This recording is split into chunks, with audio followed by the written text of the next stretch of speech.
advice that gets given to women when they're getting married in my culture, certainly in the Ghanaian culture, and sometimes it's shared with men, but not so much with the men as it is done to the women. And they usually tell you that when you marry, you need to try and keep things happening in your marriage to yourselves, like between you and your husband or your partner. They encourage you to keep your relationship private. Great advice. But there is a but there. That advice may not be applicable to every single relationship.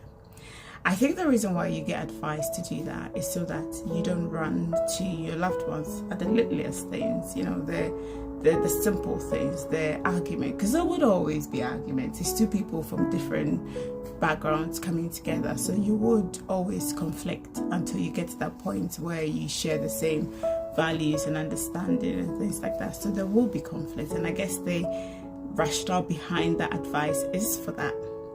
Situations where this advice may not be applicable is when you are in a relationship that isn't cordial. So when there's some sort of abuse or something going on that is significant, that advice is not applicable to you.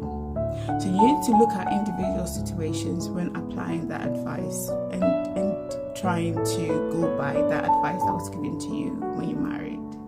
If you're in an abusive relationship, so if there's any form of abuse going on, financial abuse, neglect, psychological, emotional, any physical abuse, sometimes women go through a lot of sexual abuse, some sort of things being done to them, and they keep them to themselves in relationships because they don't want anyone to know. Either you feel like society will shame you, either you feel like you don't want people to know your issues, so you keep them to yourself. Now, there's no reward in keeping bad things happening to you to yourself. Yes, you pray about it. Yes, we have to. But you should have a couple of people that are trusted enough for you to be able to speak to.